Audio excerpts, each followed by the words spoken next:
Karonga, Lilongwe District, Machinga, Mangochi, Mchinji, Mulanje, Mwanza. Overall impact of the disaster is significant.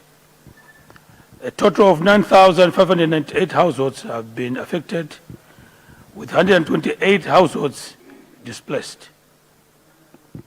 Regrettably, 13 deaths have been recorded and 35 people have sustained injuries. To date, 12 evacuation camps have been established across 6 councils to provide temporary shelter to displaced households. Mr. Speaker, sir, allow me to present the situation as reported across the affected districts and cities. Luntha District, 573 households have been affected in traditional authorities Chigalu, Kapeni, and Lundu. In Luntha City, 2 fatalities have been recorded involving an unidentified man and a child due to collapsing walls. In Chikwawa, 1,565 households have been affected, with 3 deaths and 2 injuries reported.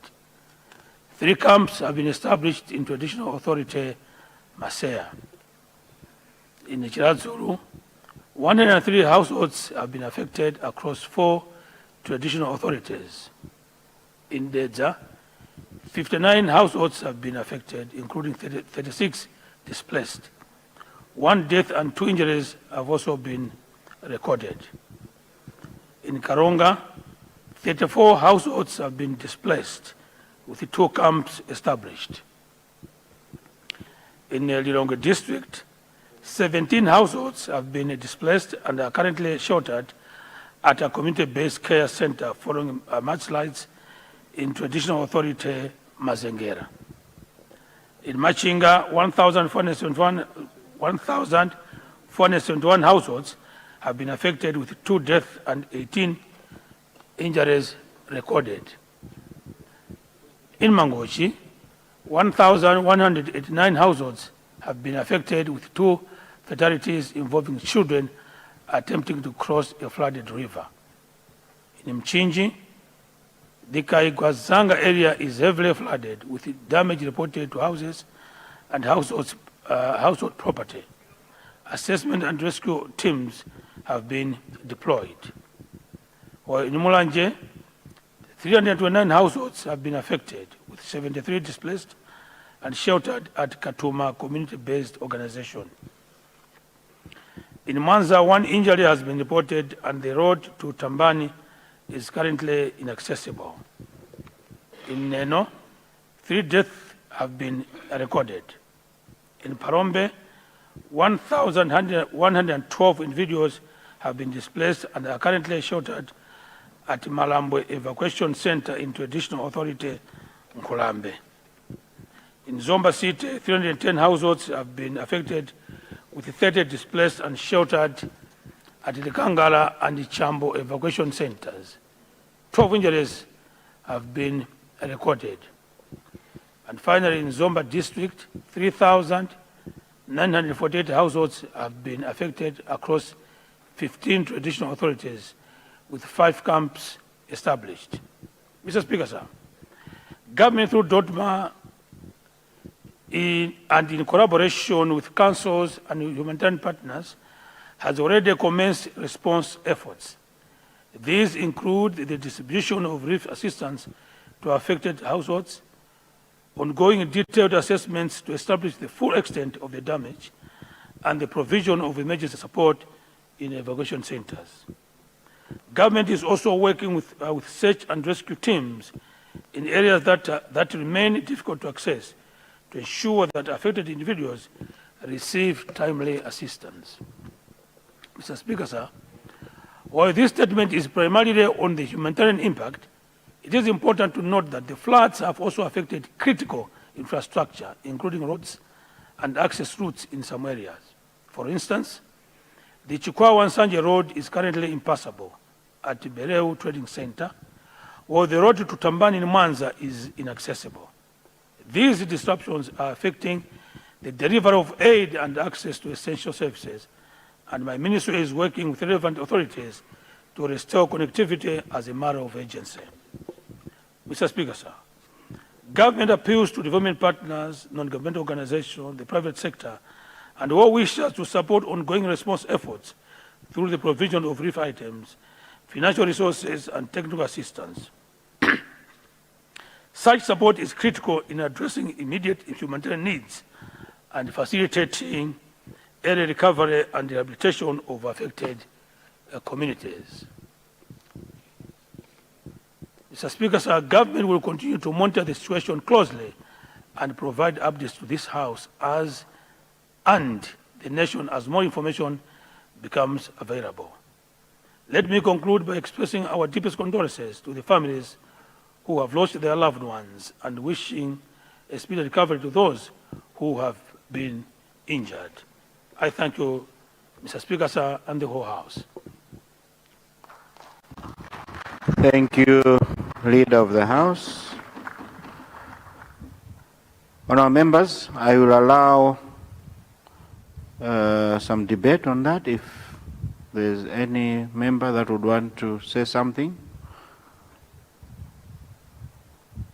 I see Mwanza Central, Salima Central West, and Zimba Southwest. Zimba Southwest. I'll take three at a time. I've seen you, Rumpi, and I've seen you as well, my brother there. You'll come in the second round. In that order, please. Thank you very much, Right Honourable Speaker. Allow me to thank the Honourable Minister for the report. I listened to the report carefully, and indeed the Tambani cannot be accessed. I just wanted to also inform the Minister that Tulonkondo and Njoromola cannot be reached because the road to Tulonkondo has completely been cut off.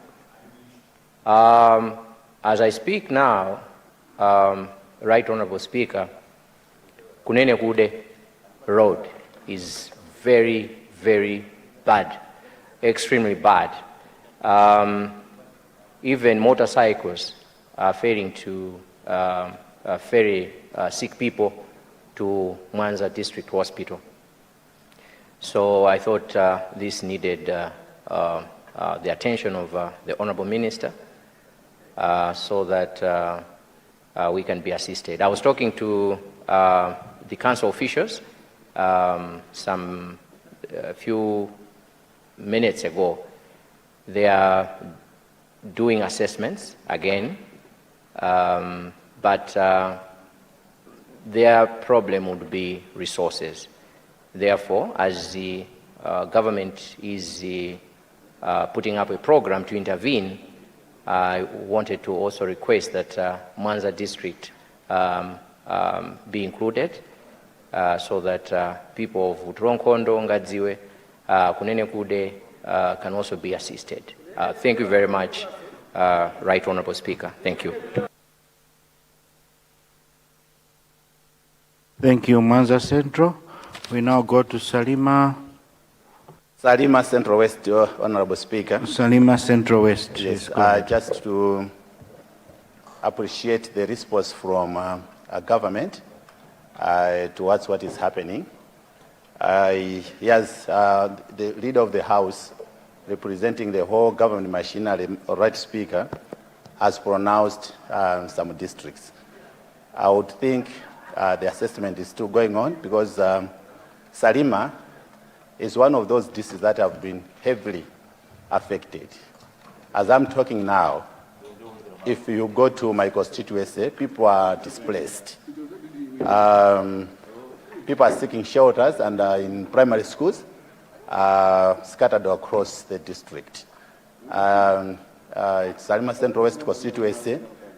There's an ongoing construction of the M5 road. and this is being undertaken by Sierra 20. It's got somewhere where there is a water collection. I'm trying to avoid the word dam. Provisionally, we can use that so that people can understand what I mean, closer to Siasia. That water has heavily accumulated, that the water has no breather and has caused a lot of havoc, houses falling down. I wanted to ask through you, Speaker, if there can be an immediate intervention, probably liaise with Sierra 20, to open up a breather for this water, at least to find its way out, so that we rescue those houses that are remaining. Secondly, Right Honorable Speaker, it's about the rescue efforts, because the situation in which we are, it's not only about providing food relief. Look at what has happened in Nchinchi and elsewhere. We must have had provisions now that at least we can provide rescue to those people. You would see that now we may not have that machinery. I think Kota Central talked about what can provisionally or also be bought in a long term. What sort of machinery can we use to rescue them, other than just thinking about food provision? I therefore have a suggestion. Probably government can consider this, that this is a wake-up call. Can we now start thinking about decentralizing some of the disaster preparedness and response resources to councils? Because now they would need resources. But if you see, even though there is an assessment that has been done, Right Honorable Speaker, they'll still wait for a response from the central level to provide those responses. If we had money at the district council and that the DCs had that mandate liaising with all these other structures that have been affected, by now most of the people would have been reached out to. Otherwise, it's at the mercy of those people, like members of parliament, or those that have got the capability to reach out to those people to provide immediate relief items and also facilities for those that have been affected. And thirdly, let's think about CDF. If we had clear guidelines by now, probably would have been tapping from there. Can we be clearly be advised in terms of like this? Can we put up a provision where we can tap resources that can help people? Because what people need now is a help now than those that we can look at in future. These are a few interventions that I thought, submitting, Right Honorable Speaker, the rescue response preparedness, in addition to looking at shelter and food relief items. They need tents now, yes, but now they are provisionally being kept. Other services have been disrupted now. Those that are in schools, that means learners are not going to those schools, because those schools have been used as temporary homes for those that have been affected. Can we think outside the box and start thinking now what can be done? And if government can make those provisions now, it will help us quite a lot than later, because the havoc is still continuing. And please, I emphasize, Siasia, we've got this water that has hugely accumulated, it has overflowed, and people are affected. Houses are displaced because of the ongoing construction which has trapped water there. And if only Sierra 20 can, with their machinery, can open up that water, provide that relief, breather, and then the water goes. I think that would be part of the immediate intervention that would be asking for. Thank you so much, Right Honorable Speaker. Thank you so much, Salima Central West. I'm sure the Minister is taking notes. Zimba Southwest. Thank you very much, Mr. Speaker, sir. Through you, let me thank the Honorable Minister for the statement regarding disasters. Zimba Southwest would want to register that we are also affected in one way or the other. And listening to my colleagues is not much, but the same. One, would want government to build capacity at the council level so that immediate interventions should be done as soon as these occur. Why do I say this?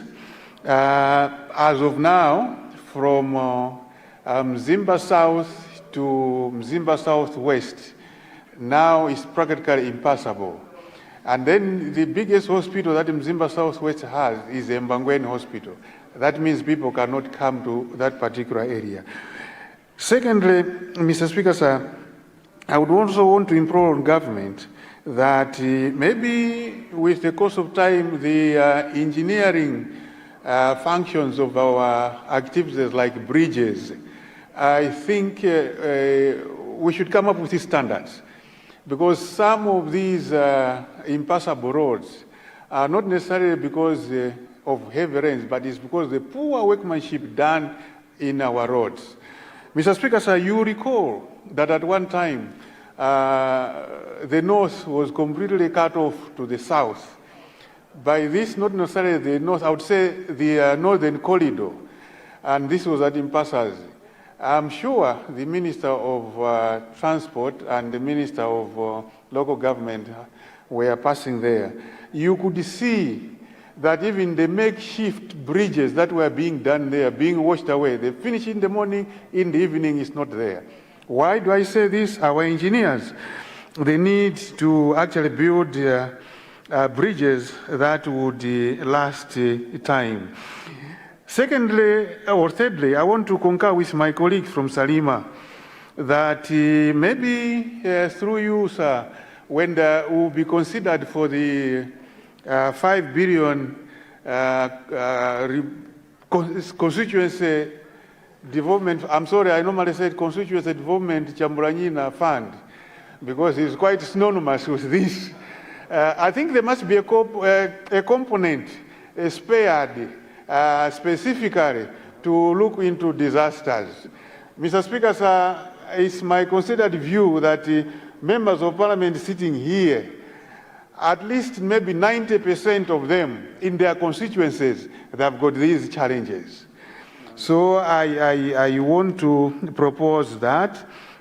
Lastly, I also want to say, Mr. Speaker, sir, in terms of resettling the disaster prone or affected people, I am aware that maybe the pace is limited. They'll give a tent and some food. But these people would have lost almost everything, and they will need to start their life afresh. I want to suggest to government that they should relook at their settlement programs, that whenever they are resettling these people, they must be given something that they can start their own life, because otherwise they just become perpetual beggars. Mr. Speaker, sir, I submit. Thank you very much. Mzimba Southwest. I'll start with Rumpi West. Then I'll go to Dedza Mayani and Mulanje Central. In that order, please. Thank you, Mr. Speaker, sir, for recognizing Rumpi West as you promised when I raised my concern on the issue that I provided on Understanding Order 14. I would like to join my colleagues and the minister who has presented a clear situation of how other districts have been affected. I would like to join the minister to condole those families who have lost their beloved ones. May their soul rest in peace. And as the minister has assured them that the government is considering more interventions, I wanted to register that though Rumpi district has not been mentioned, maybe because that was a primary information that they had, but they have to consider now Rumpi district as a whole has been affected. I may not go into specific areas of the districts, but as a sample, I will dwell much on Rumpi West, where I have got physical information on the status. We have Sokoro area, which is within a low-lying area, Bata School, Nkhozo, Ruviri. Ruviri is where the current water gravity scheme that provides water to Nkamanga, Borero, Kapiolambavi, because of the heavy rains that we have been having, all the Rhine has been washed away. We believe they are in the Rukuru, South Rukuru now, of which, in the absence of CDF, we know maybe the CDF is there at the council, but me as a member of parliament, I've got limited access. The challenge is very heavy on me because people, they still believe an MP is in charge of CDF.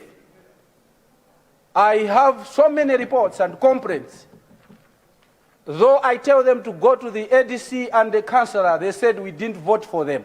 We voted for you. We are in a bad situation where MPs are being blamed on something that is now off their hand. If I go to Mswaya, Mr. Speaker, sir,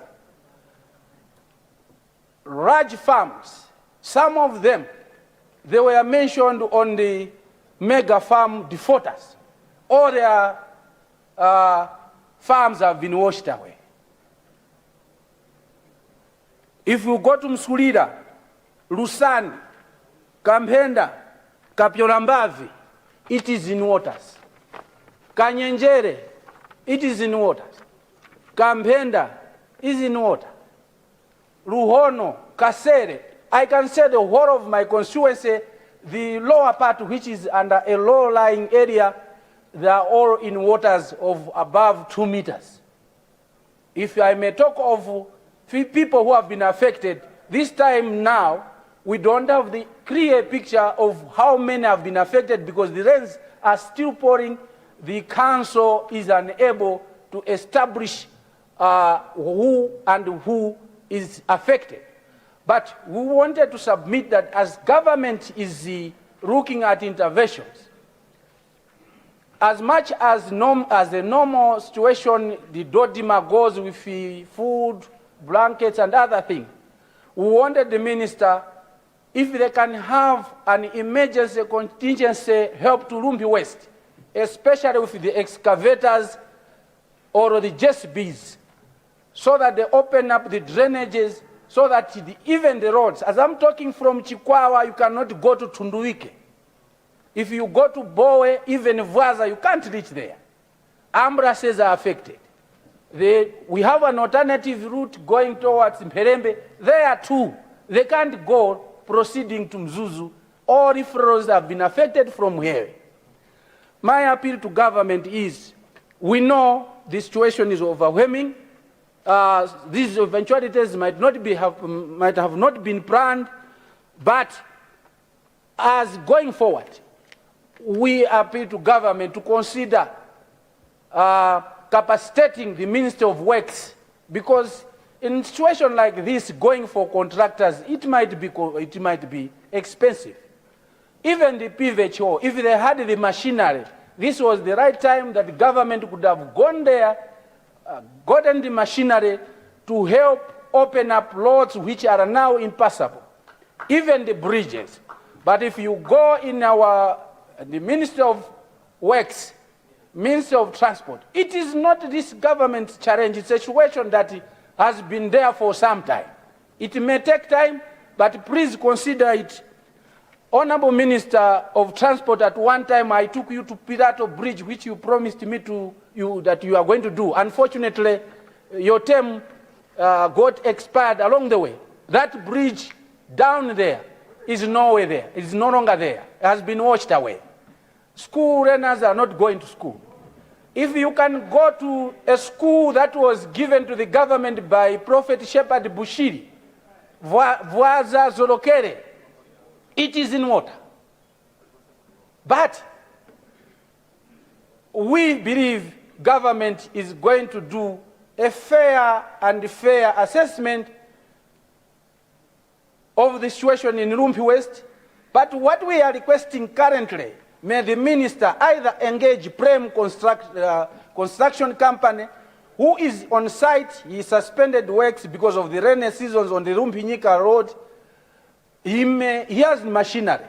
We have another company at Borero which is doing the Chipofia irrigation scheme. They have the machines.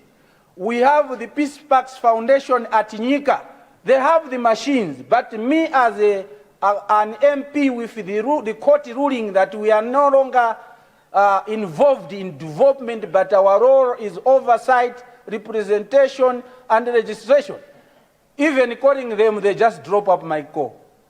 But we believe if you can utilize their existence there, we can have a sigh of relief so that, especially start with the roads. Because if we cannot evacuate large people on foot, we need to move them using trucks or buses, but the roads too, they are impassable. We have the gravel material nearby, but we don't have the equipment. Especially this animal CDF has destroyed our political career because we are finished. If you, Honorable Minister, sir, you may not come in. And the Minister of Local Government, may you please talk to the councils to come into our shoes as members of parliament, as they are now the members of parliament in our various constituencies now, to help us this situation. Otherwise, even if you go, I was in Parombe, I was in Mulanje, I was in Zomba. I saw the situation is the same. So, kulira nkumoza. Thank you. Thank you very much. I was waiting for a prayer, but and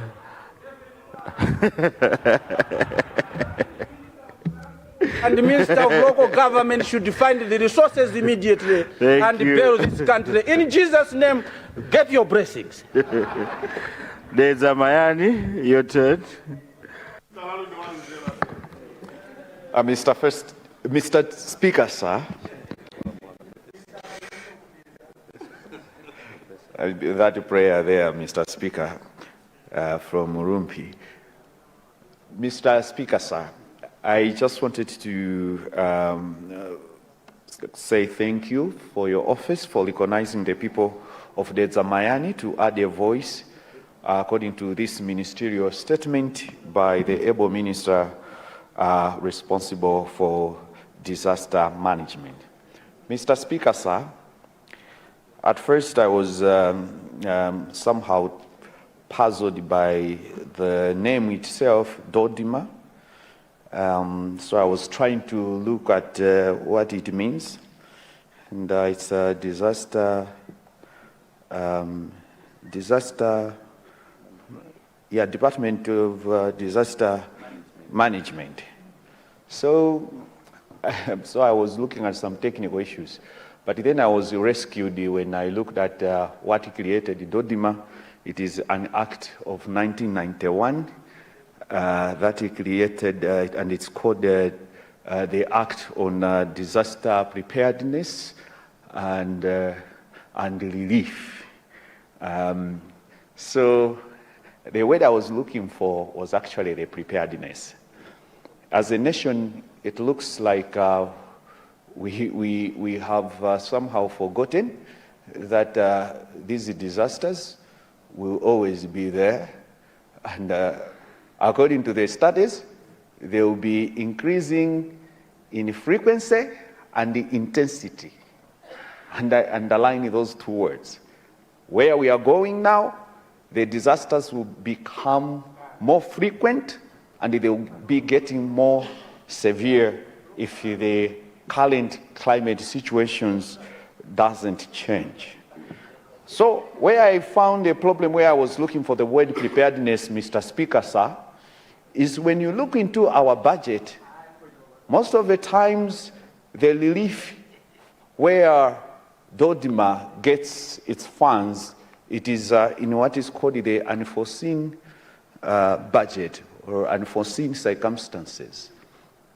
Over the past years, the funds which go there, most of the times you realize at one time it was 2 billion, the other time it was extended to about 4 billion, and then it was increased. I think the highest they got was 10 billion. So we are investing 10 billion in the things which we know that the disasters will be getting worse and worse.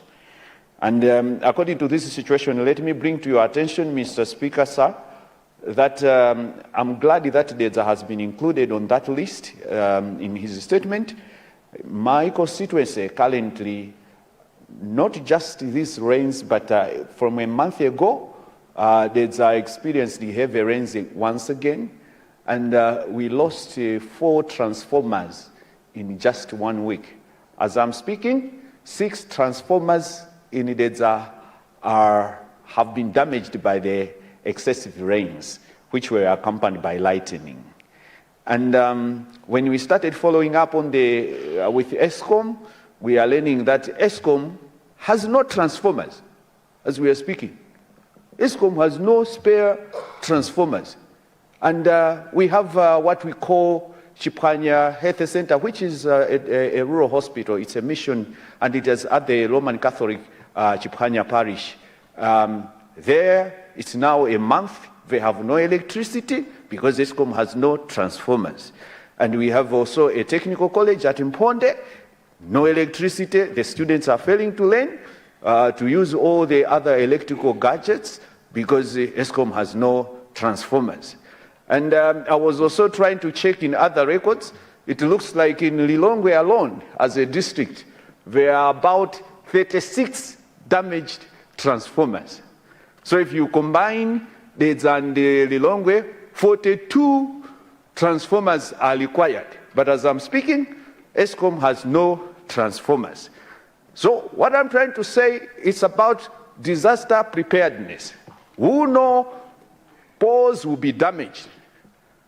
We know ESCOM poles will be damaged whenever there are excessive rains. But from the other records, I'm also learning that even ESCOM doesn't have poles. I stand to be corrected. But when I'm looking at the Act itself, where it was talking about disaster preparedness and management, it is, I'm dwelling much on the preparedness aspect of it. That as a nation, it looks like we are not preparing ourselves for what we are going to face.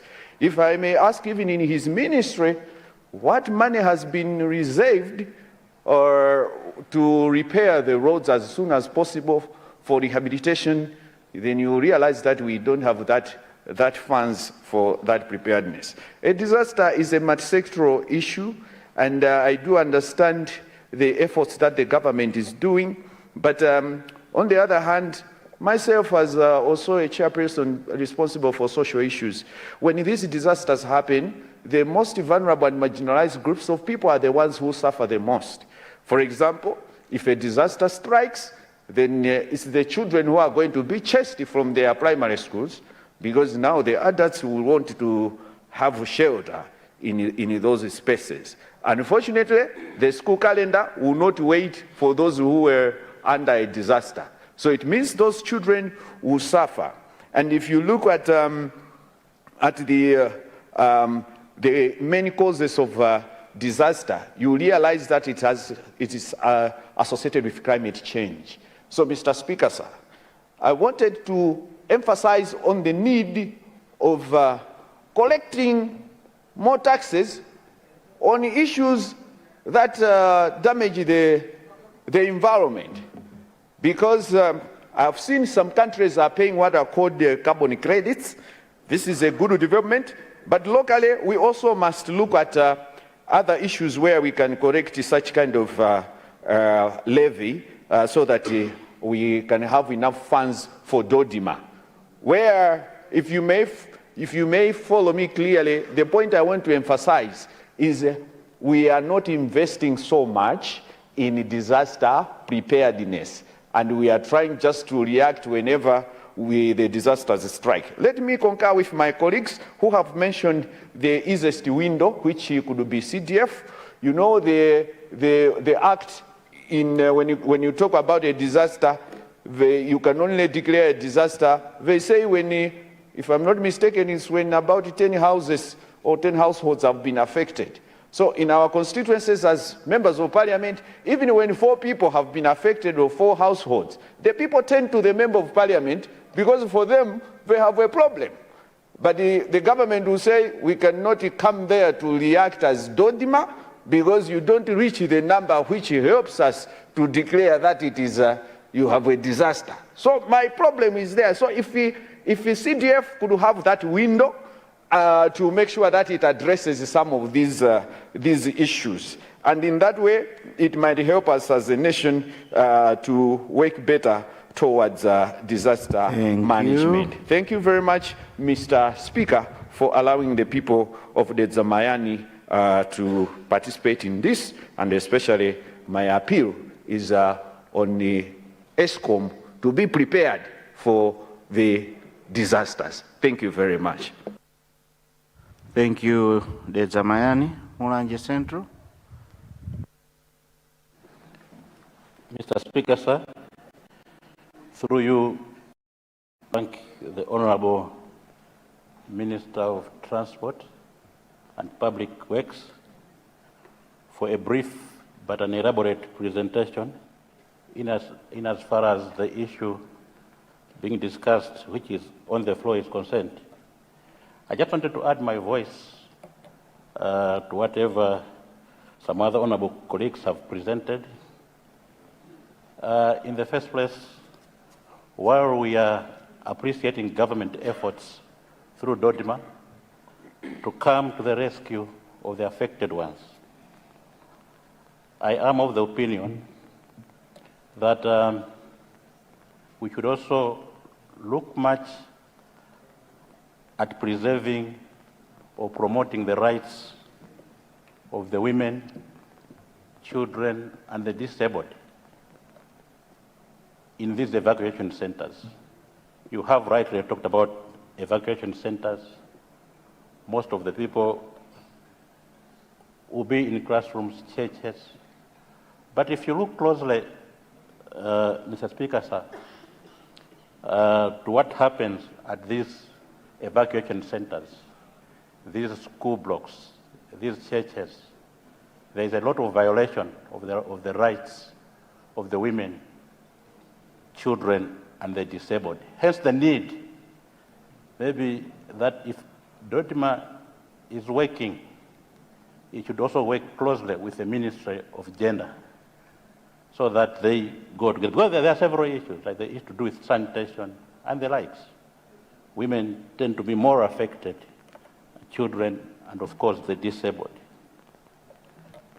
Mr. Speaker, sir, the second point is that on the need for government to make sure that corruption is stemmed in as far as the exercise of the distribution of free items like foodstuffs, blankets, pills.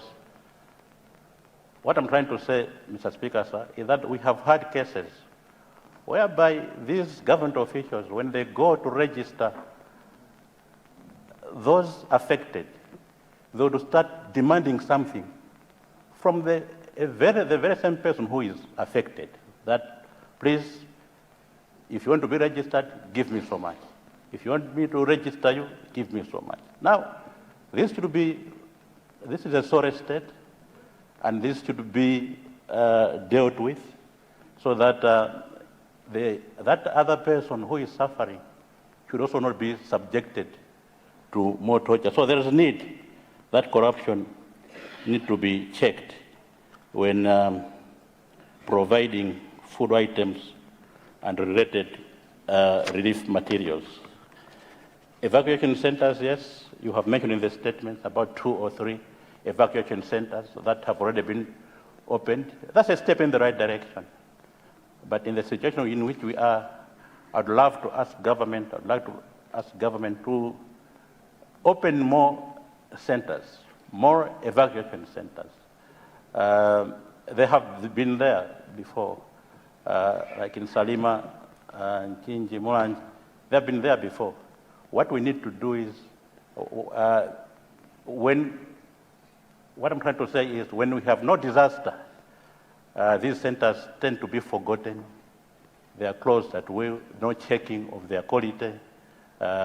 Roofs might have even collapsed at these evacuation centers.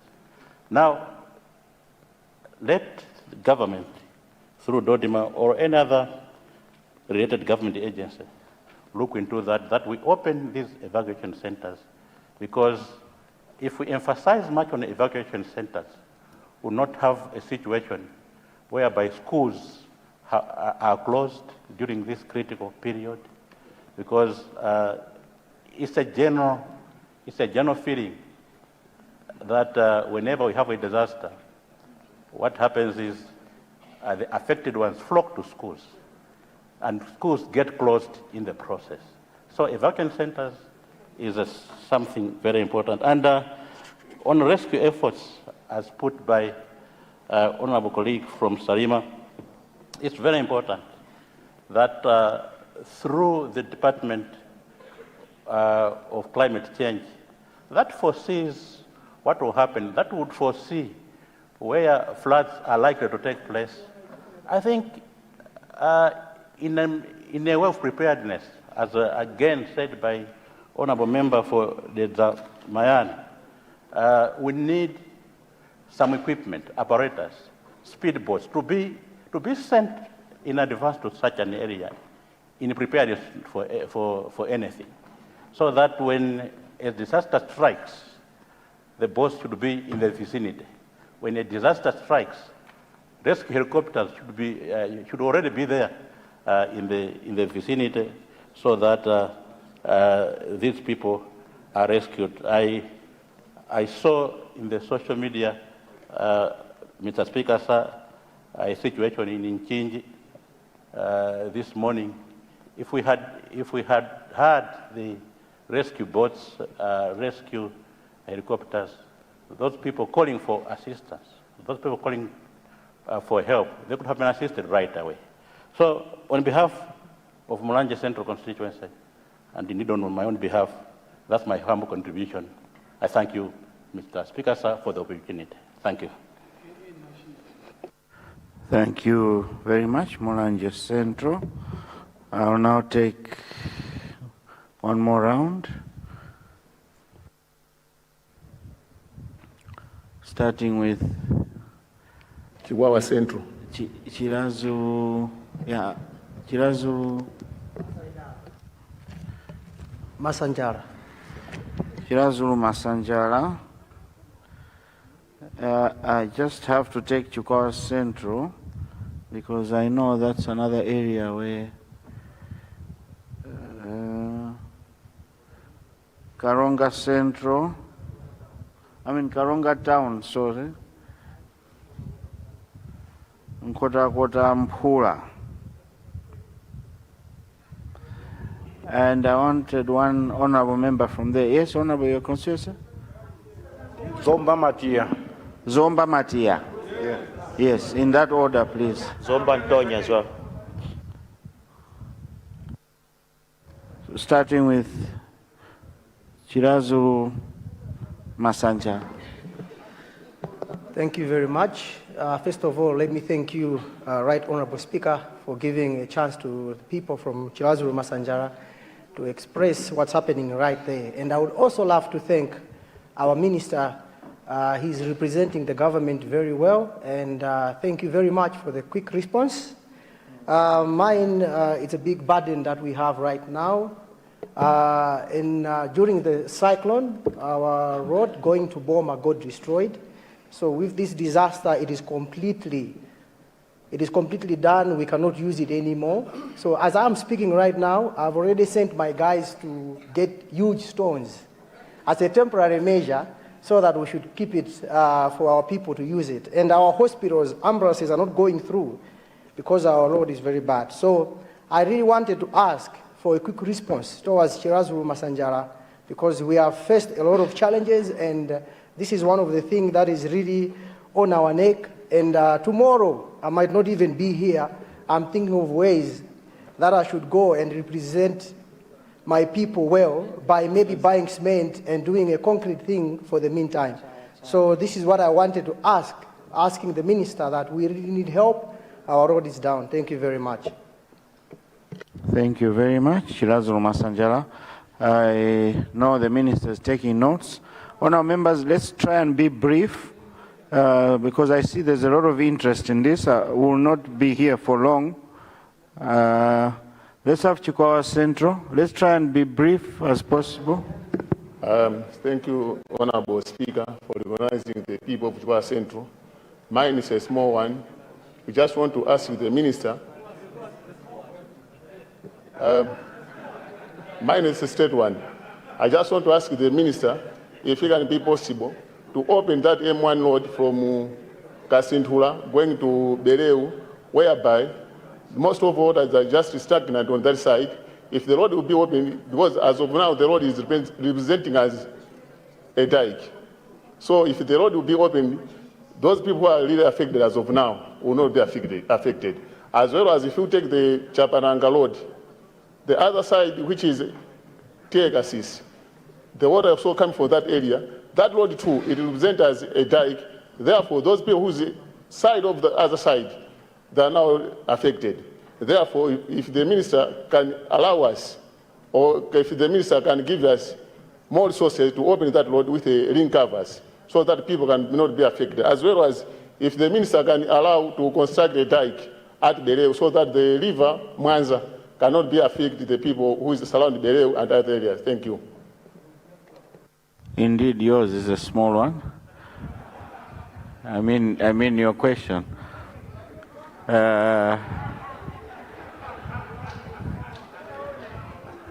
Thank you, Chikwawa Central.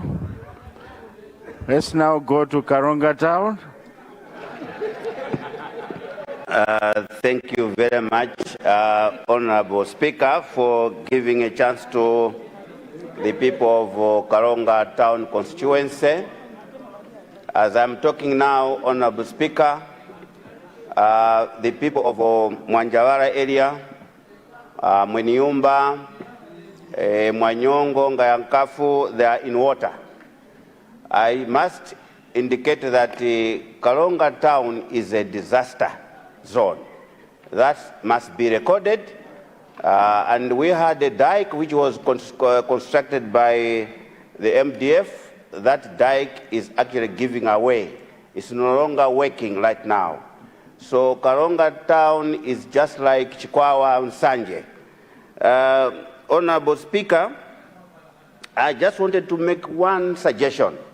If it can be taken up by the government side, that would be maybe helpful. The suggestion I wanted to make is that perhaps it's time that we take the executive decisions to create a standalone Ministry of Disaster Management Affairs. As at now, let me concur with my colleague from Dezamayani. The Dodoma, as we are talking now, they are actually getting money under OPC. And they may not have the powers to respond to disaster as quickly as possible. We wanted here that if we are struck by disasters, we should be facing the minister in here, and the minister should be coming here and give us the ministerial statements regarding the position of the disasters. There is a lot of merit in what I'm actually suggesting. If we create the standalone Ministry of Disaster Management Affairs, perhaps we can strengthen the national disaster preparedness and response. I think my honorable colleague from Dezamayani dwelt a lot on that one. As at now, perhaps we are not well prepared. As I'm talking now in Karonga, when we talk to our colleagues in the district who are actually managing the disasters, they don't have anything to actually respond quickly to the disasters that actually have affected us.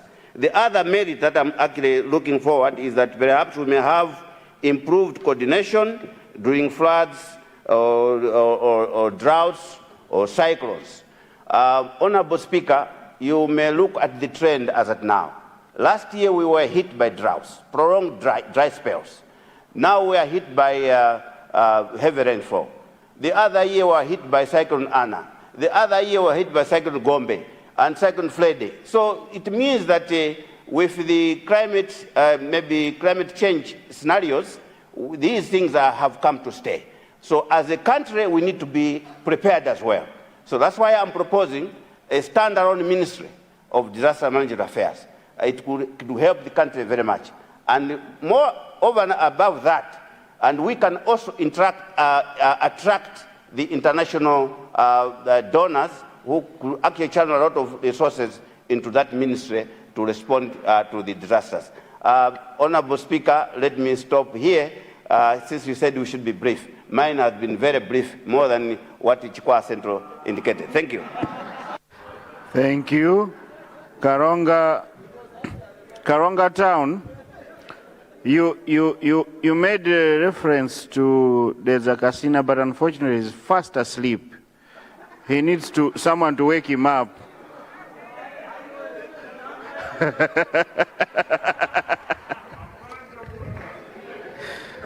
Thank you, Karonga Town. Nkota Mpula.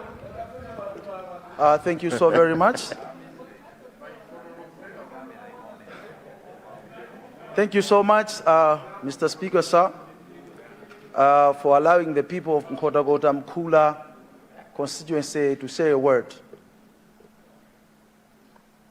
First of all, I would like to thank the Minister for coming out in time of need like this. I think this is what is expected of us as an honorable house, that when people are in trouble, we have to rise and say something and do something. In our constituency, this is not our first time. In December, we were also hit by the same. Unfortunately, the relief items have just been distributed 2 weeks ago. So, mavudu obwela madzidzi response is ikaso ya dzidzi.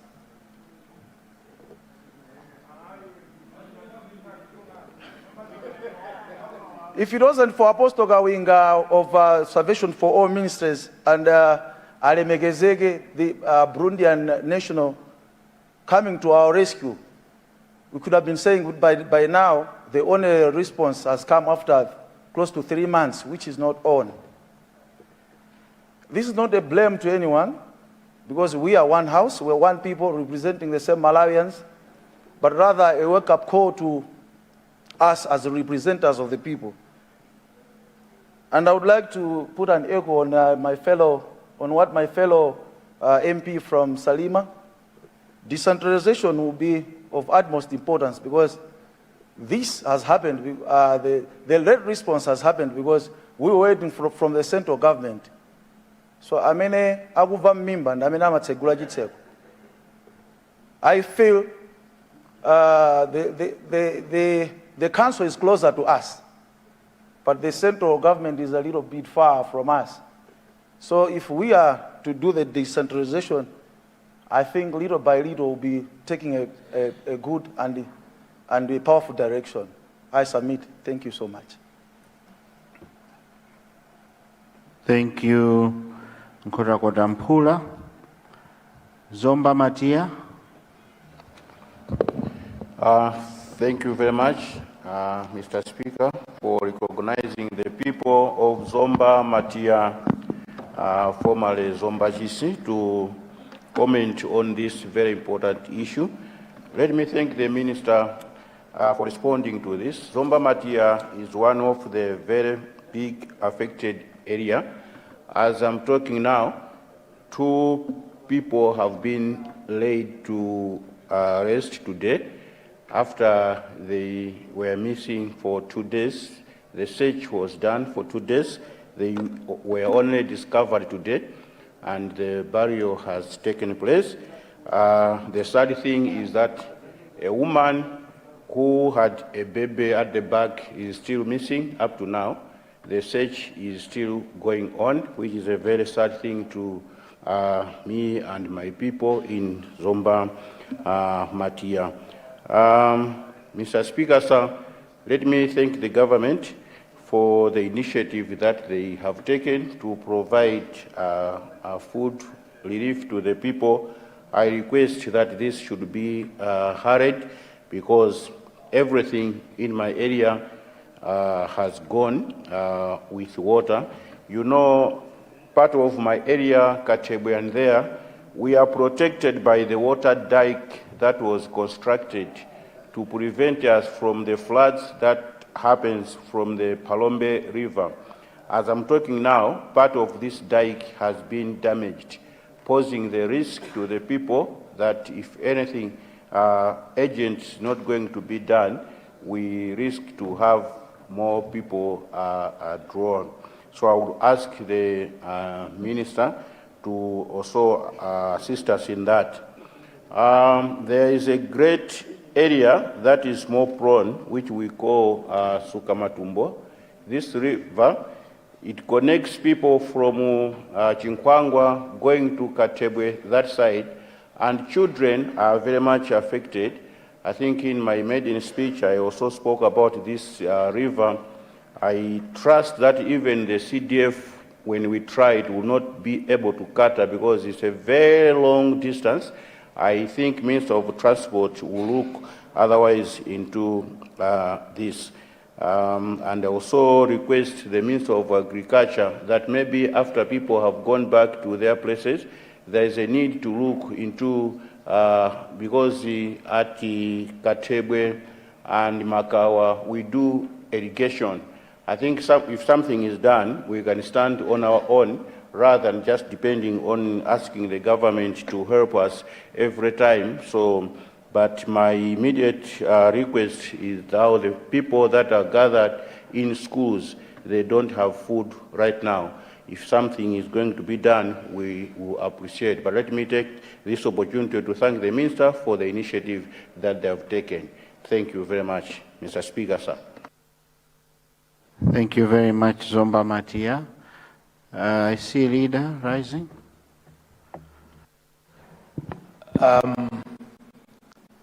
Thank you very much, Right Honourable Speaker, and to thank honourable members that have added their weight on the statement that I presented in this House.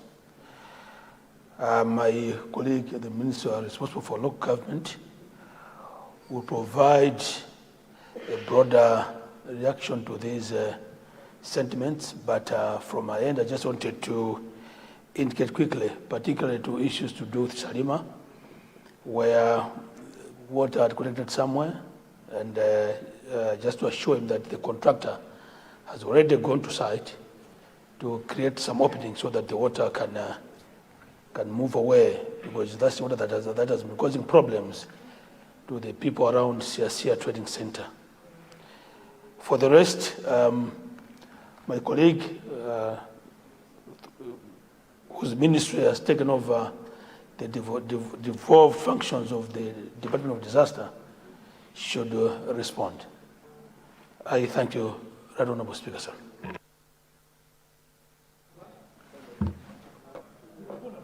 Chituzi chako ndili nacho. Muli chituzi tu. There's a casino. What's going on over there? Good afternoon, Afternoon, brother. Is it in order? I know because you are sitting there without reflecting on you, Mr. Speaker, but I know people in Zamba, Chiswe, and Namiango are also flooded in the Luntha and Namiango constituency. So I wanted to speak on your behalf. But also, is it in order for the leader of the House just to answer on part of Siasia, when the disaster is also attaching to, I don't know if it is not disaster, the accidents which are happening along M1 and other roads because of the huge potholes and the water in those potholes, and people are hitting in those and having accidents. I thought he's going to answer that before the Minister of Local Government comes in. I submit, Mr. Speaker, sir. Thank you very much. Indeed, these floods are everywhere, including Club Banana constituency. I see, but I was supposed to give a floor to the Minister of Local Government. Let me just acknowledge Honourable Member from Mulanje West, and then I'll come to you, Honourable Members, after this Minister has responded. Thank you so much, the Right Honourable Speaker. It's not a point of order, but when the Minister of Local Government is responding, is got to know that the information which they have, it might not that, a number of those because of the rain is still raining so heavily. So, for example, Mulanje is 329 households, might be more than that. And the 73 people who are displaced, they might note that. There are a number of them whereby we are looking forward to see where we're going to keep them. And if you're going to have evacuation centers, the better, because we have a number of data, a lot of data which is coming in. So this is what I wanted to add, the Right Honourable Speaker. Thank you so much. Thank you very much, Mulanje West. Let me give a chance to the Minister of Local Government to say something. Thank you very much, Right Honourable Speaker. And through you, allow me to thank the Minister of Transport who presented this ministerial statement this afternoon. To begin with, let me join the rest of the honourable members who've expressed and pronounced themselves in as far as these disasters are concerned. So many lives, as indicated, have been affected, direct or indirectly, to the extent that as it stands now, it's very difficult to really ascertain to the exact number, as highlighted by Mulanje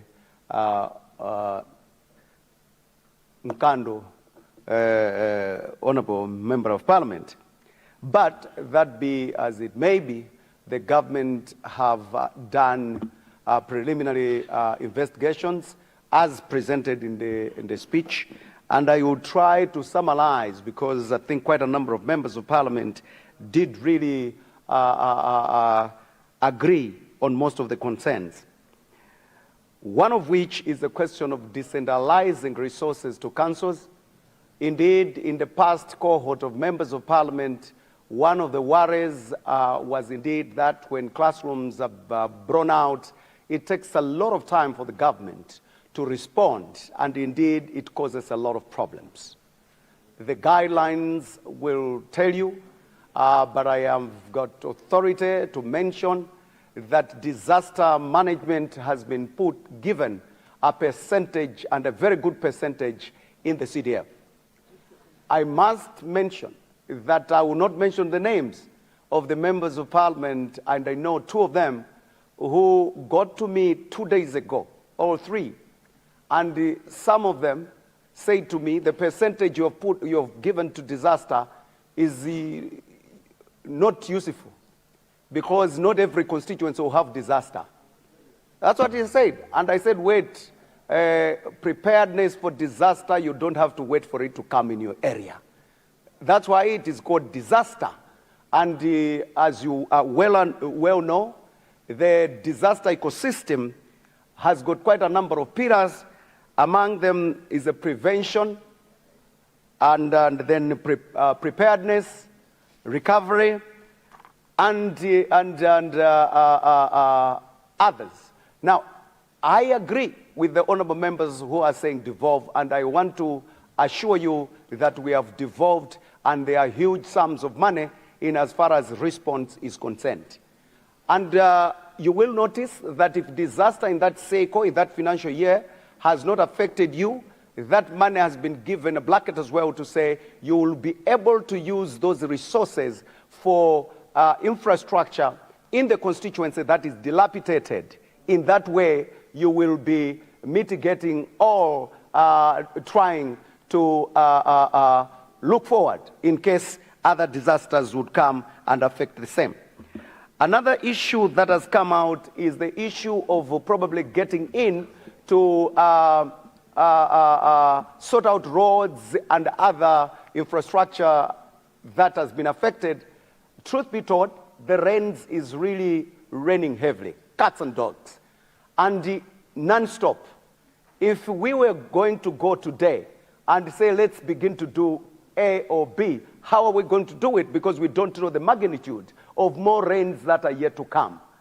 Again, you will find that there are still houses that are collapsing, and that we don't know how far more that will take. That's why councils are on alert. They are getting the data. Meanwhile, the disaster department is deploying and making sure that temporary relief is being sent to areas that must be dealt with. Allow me, as I go, to digress a bit by saying we all here have got to take responsibility when this occurs. And probably before it does, one of the things, for example, you will find that right outside my gate, right outside the road that I drive in, the drainage system is blocked. Water cannot pass there. As a result, the water has got no way but to go into the main roads. And this is right outside my house. The drainage is blocked by muds and whatever it may be. And because I'm passing through my gate, I can't take the liberty of removing those debris to allow water pass. That's a responsibility that all of us must take. That's why within the local government authorities, we have started what we're calling Pakomobanga, Taunianga, Ndelalanga, Udindoanga.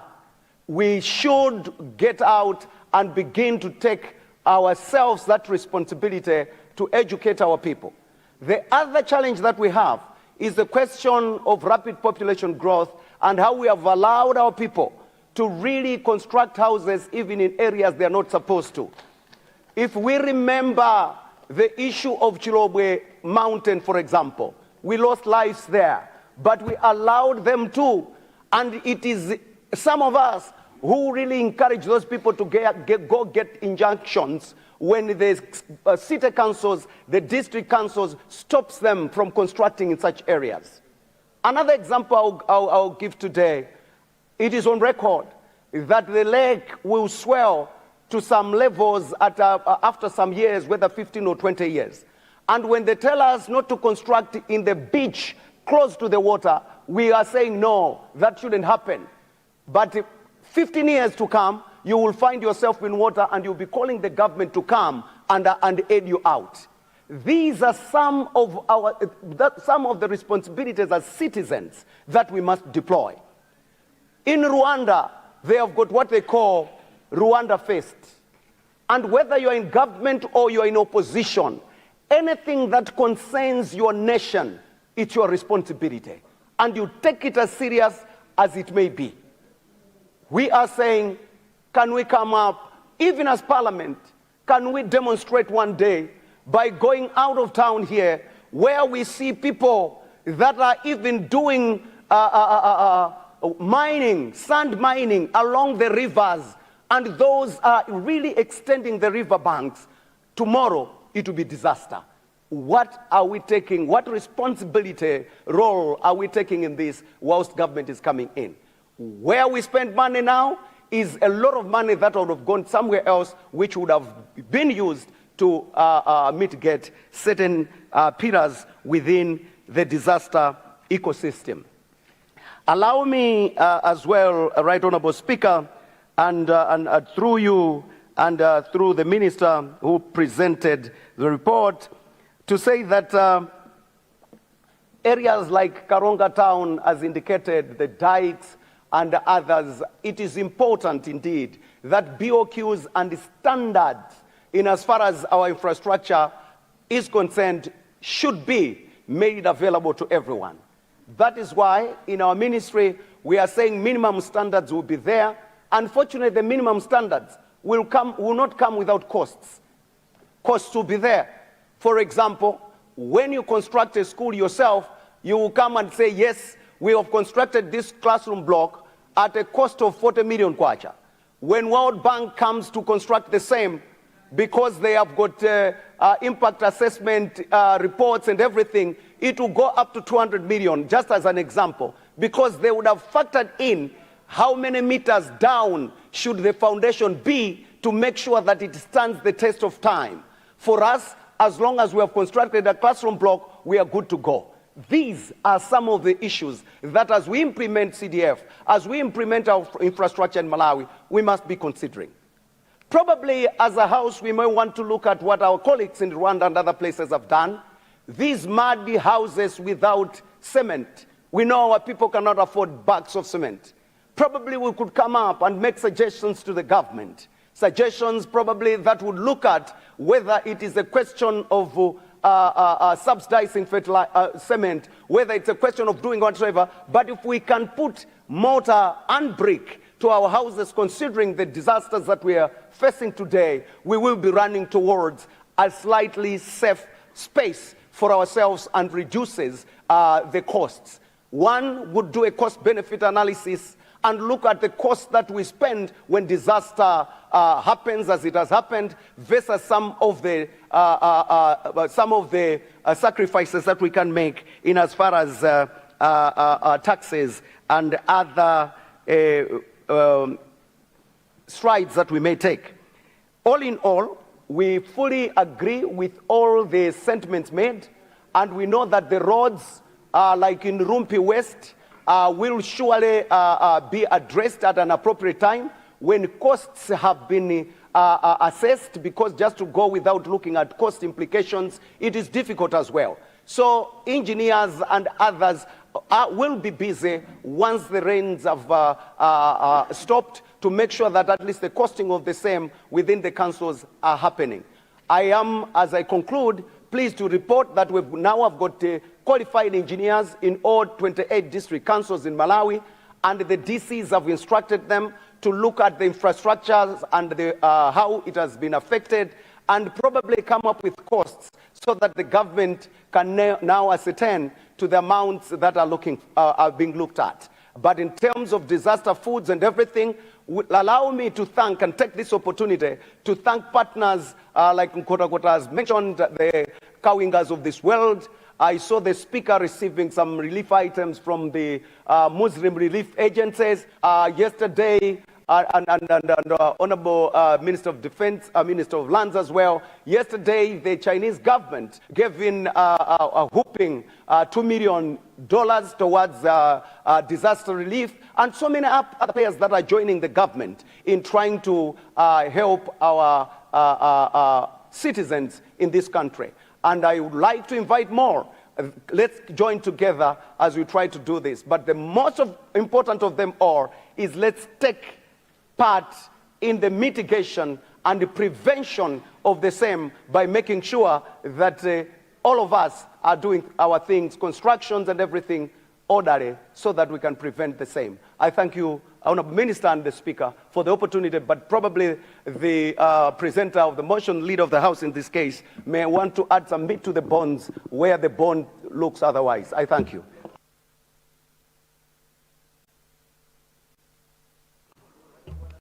Point of order. Central West constituency. Yes, Salima Central West. Yes. In reference to what the Honourable Minister of Local Government has submitted, is it in order, Right Honourable Speaker, that the Minister can specify which type of infrastructure he's talking about, that resources will be allocated for maintenance? Because we don't want, when a disaster happens, that we disrupt education and earmark schools as such type of infrastructure. We used to have evacuation centers. It was a policy by government. It's no longer there. We can't see. Does he mean that, or he means something else? Number two, is it in order that the Honourable Minister can specifically pronounce himself? He's talked about devolution of resources that we're discussing.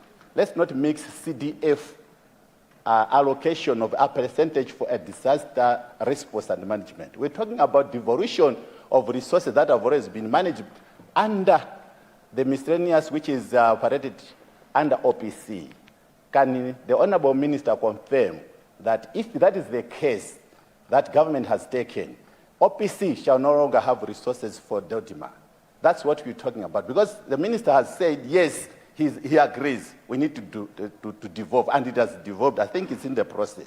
Are we talking about these resources that they'll no longer be under Office of the President and Cabinet, but that they'll be available full-time within the councils? This is what I wanted to submit for clarification as a point of order. Thank you. I see Minister of... Minister, you want to say something? Local government?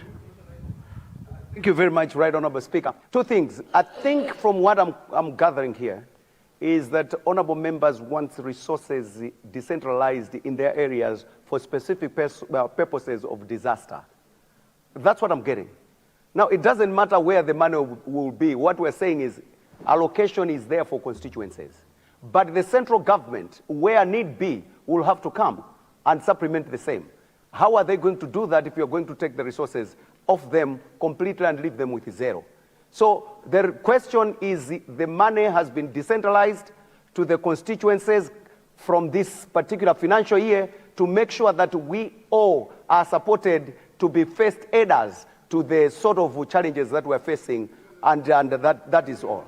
Number two is that the question of specifying which infrastructure. As it stands now, it's difficult to tell because quite a lot is being affected. Roads are affected, we have seen. Schools are affected, we have heard.